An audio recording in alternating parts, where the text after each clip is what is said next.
Bonjour Elisabeth Martichoux. Merci d'être avec nous dans ce studio à quelques jours du premier tour de la primaire. Merci de m'avoir invité. Vous avez la pêche? Assez, oui. C'est tôt, puis je pars tout de suite à Nice, où on fait un grand meeting, puis il y a le débat, et puis il y aura Nîmes ensuite. Mais je crois que c'est un moment important de ces primaires. Les gens s'y intéressent, il y a beaucoup d'audience dans les radios, les télévisions, beaucoup de monde dans les meetings. Il y aura beaucoup d'électeurs? Écoutez, si je pouvais vous répondre à cette question, mais c'est vous les observateurs, c'est vous les spécialistes. Disons que j'espère qu'il y en aura des millions. Des millions, 2, 3 millions, 4 millions. On dit dans notre dernier sondage, Kantar, Sofres, OnePoint, le ça niveau alors, moyen. Si on se fonde là-dessus, alors là, c'est vraiment si on se fonde là-dessus. Vous savez, avec ce qui s'est passé, aux États-Unis et en Grande-Bretagne, je crois que le mieux pour nous, vous comme nous, c'est de n'en tenir aucun compte. Ce que j'espère, c'est qu'on fera au moins ce qui a été fait en 2012 pour la primaire de la gauche, c'est-à-dire 2,5 millions. Ça serait déjà un grand succès. Au premier tour. Je crois qu'au premier tour c'était 2,6 millions, au deuxième au 2,8 millions. Exactement. En tout cas, ce sont des indicateurs. En tout cas, c'est un vrai exercice démocratique et c'est important. Je disais, les sondages sont au moins un indicateur de dynamique. Vous pouvez admettre cela. Et je vous demandais si vous avez la pêche. Vous avez la pêche parce que c'est Alain Juppé qui l'a dit hier soir en meeting. Il a même dit qu'il avait la super pêche.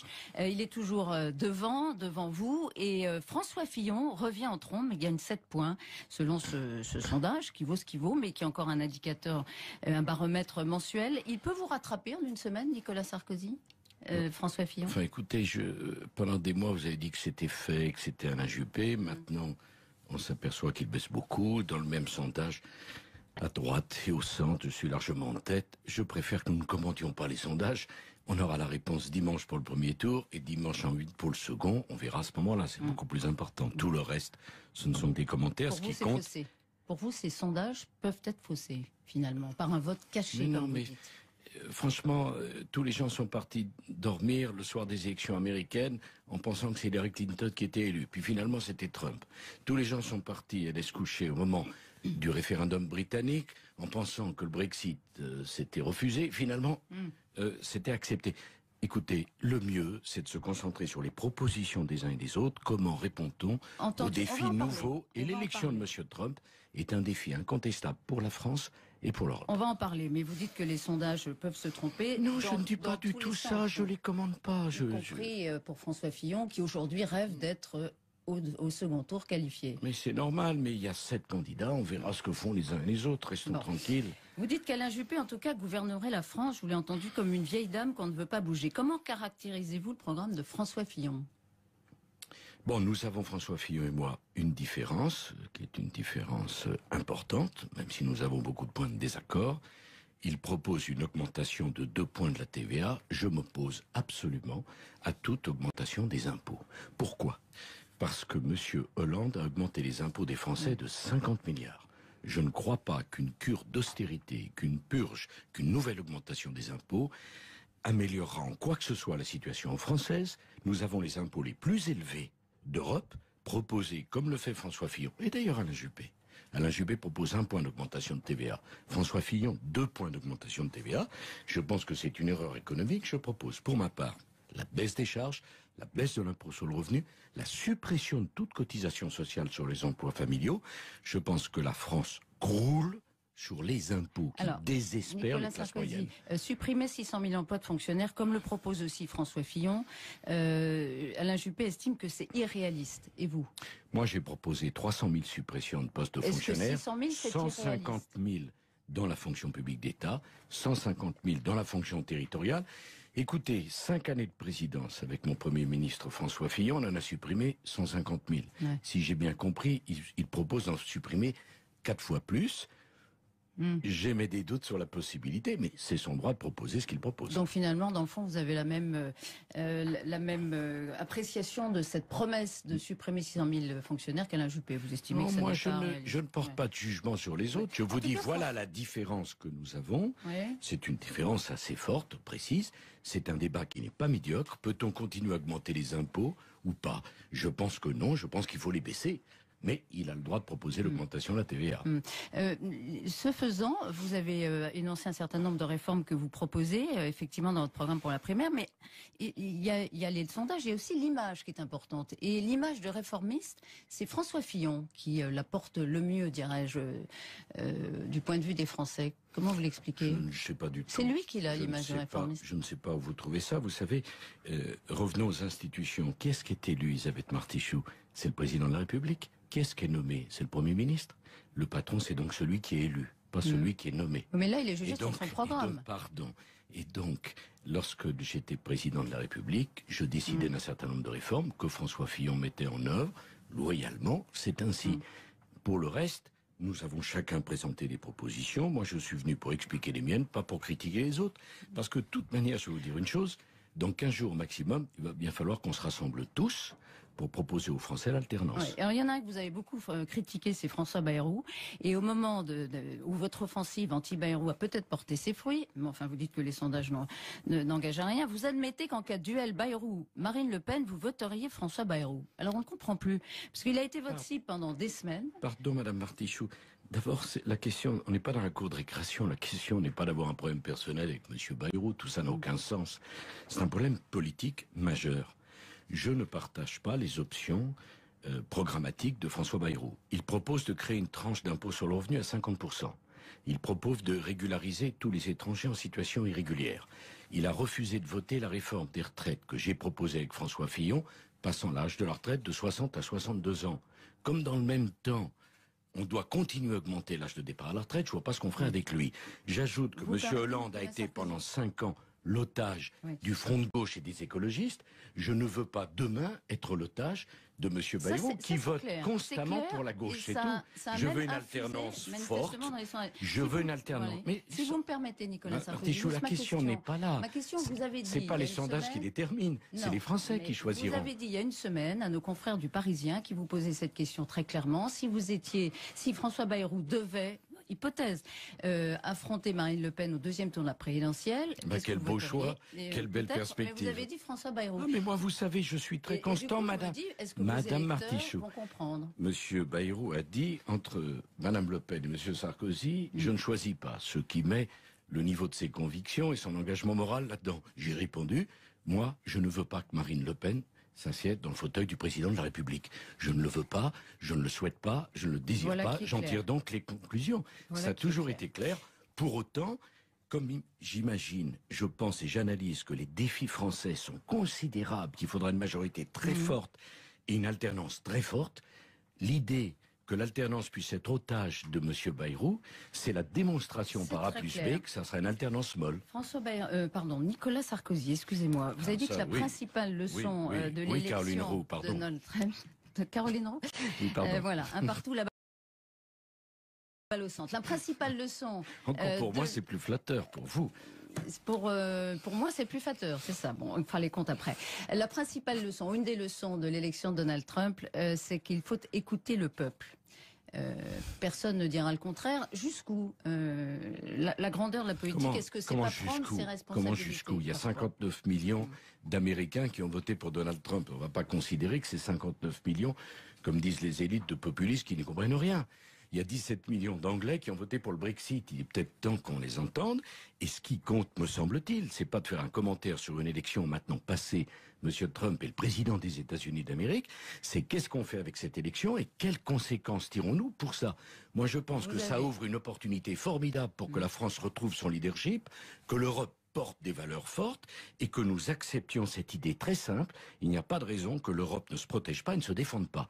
Je suis contre le protectionnisme, mais quand je vois que les Américains exigent que la totalité des appels d'offres pour les marchés publics soient fabriqués aux États-Unis, je me demande pourquoi immédiatement l'Europe ne se dote pas de la même loi. Ça, c'est l'Europe qui peut le faire, pas la France toute seule. La France est leader en Europe, la France a une responsabilité particulière. J'aurais été en situation d'être président de la République, je demanderais immédiatement une réunion du Conseil européen pour que nous décidions deux choses. Une loi qui oblige pour tous les marchés publics, quelle que soit l'entreprise étrangère qui les obtient, à fabriquer en Europe. Je ne veux plus de la disparition de notre industrie européenne et française. Et deuxièmement, si M. Trump met en œuvre son engagement de sortir de l'accord de Paris sur le climat. Oui. Je souhaite une taxe carbone aux frontières de l'Europe qui taxe de 1 à 3% tous les produits américains, parce qu'il n'y a aucune raison que nos chefs d'entreprise respectent la loi et que les entreprises américaines s'en exonèrent. On en a parlé d'ailleurs avec Alain Juppé de cette initiative que vous avez. C'est quand même un sujet qui me semble plus important qui pour lui que le est un commentaire grand sur les danger, sondages. Pour la paix du monde. Mais une question, la France pourra-t-elle avoir... C'est pas le protectionnisme le grand danger pour la paix du monde. Le grand danger pour la paix du monde, c'est que la Chine, le Brésil, la Russie, les États-Unis se protègent avec acharnement et que l'Europe ne défende pas ses intérêts. Parlons-en. Est-ce que vous pouvez exercer un leadership sur l'Europe, comme vous le souhaitez, alors que quand vous arrivez au pouvoir, vous souhaitez baisser l'impôt sur le revenu pour tous. Il y a un risque de faire exploser momentanément, mais quand même, les dépenses publiques, et donc la règle des déficits. Est-ce que, de ce point de vue-là, est-ce que vous pouvez exercer un leadership quand vous direz à Bruxelles, écoutez, vos règles budgétaires, temporairement... Pardon, madame. J'ai dirigé l'Europe. Je connais le fonctionnement de l'Europe et j'ai participé à d'innombrables conseils européens. Vous parlez de la crise financière de 2008 ? Vous parlez je parle de la présidence de la France, de l'Europe en 2008. Il n'y a pas d'autre choix stratégique pour la France, économiquement parlant, que de diminuer nos dépenses, fortement nos dépenses publiques. J'enverrai donc, dès juillet 2017, un texte qui réduira les dépenses publiques sur 5 ans de 100 milliards et en même temps, simultanément, les monte un sens, un texte qui baissera immédiatement les impôts pour les entreprises, pour les classes moyennes et pour les familles. Et j'irai négocier avec nos partenaires, non pas en leur disant « voilà ce que je vous promets que nous allons faire », mais en leur disant « voilà ce que nous avons décidé ». Voilà ce qui est voté, voilà nos nouvelles politiques économiques de la France. On arrive à la fin de l'interview, j'ai 2 questions brèves si vous voulez bien. Vous en prenez à la pensée unique, hein, la pensée unique, celle j'imagine que portent vos adversaires. C'est contraire à la pensée unique de proposer une double ration de frites aux gamins de la cantine qui peuvent pas manger de jambon. Non, ce qui est de la pensée unique, c'est de caricaturer une idée qui est beaucoup plus forte. C'est ce que je viens de faire. Exactement, mais je vous le dis avec le sourire. Est-ce que vous répéteriez si vous me permettez de répondre à votre question avant de répondre la première à la seconde, nous avons un défi formidable qui est le défi d'un islam politique qui agit sous forme de provocation pour tester la résistance de la République. Dans la République, on n'a pas d'horaire différencié dans les piscines pour les hommes et pour les femmes. On n'oblige pas les femmes à porter un burkini sur les plages de France. Et dans les cantines scolaires, il y a le même menu parce que dans la République, il n'y a pas une table de petits musulmans, une table de petits juifs, une table de petits chrétiens. Alors il y a vous ne regrettez pas ce type de formule. Pardon, ce que je regrette, c'est qu'on traite avec tant de légèreté un problème extrêmement important. Est-ce qu'il y a une République? Est-ce qu'il y a une règle? Quand on est invité dans la République, quand on exerce des responsabilités, on ne fixe pas ses propres règles personnelles et religieuses à la République française. Dans la République française, il y a une règle et une seule, comme il y a une communauté et une seule, la communauté nationale. Alors à propos du respect des règles de la République, Notre-Dame-de-Landes, la justice a validé hier les travaux, l'autorisation de faire des travaux. Donc le gouvernement est face à la possibilité d'évacuer les zadistes. Il faut qu'il le fasse tout de suite. Si vous arrivez au pouvoir en mai 2017 et que ça n'est pas fait, vous estimerez que l'État a manqué à ses engagements? Je vous garantis que la question de l'autorité est une question centrale en France. Où va-t-on? On a commencé ce quinquennat agonisant par Madame Leonarda qui donnait des instructions au président de la République et on le finit avec Notre-Dame-des-Landes. Qu'est-ce que c'est? Il y a eu 160 décisions de justice. Un ensemble de prétendus ONG. Il n'y a pas un risque considérable à faire cette évacuation? Il n'y a pas un risque de violence? Madame Martichoux, le spectre de Madame Martichoux, le risque considérable, c'est la pagaille. C'est le refus de l'autorité. C'est que chacun peut faire n'importe quoi. Des dizaines d'hectares en plein milieu de la République française sont occupés par des prétendus ONG d'extrême gauche vivant de subsides publics payés sur les cotisations des Français qui travaillent. Donc, il y a une décision de justice, elle est exécutée. Notre-Dame-des-Landes, le chantier doit commencer et ces gens doivent être évacués. Mais je pense la même chose pour ceux qui étaient debout la nuit et couchés le jour. Je pense la même chose pour les 3000 migrants en situation irrégulière sous le métro Stalingrad. Et je pense la même chose pour les gens du voyage qui occupent et qui coupent des autoroutes parce qu'ils ne sont pas contents.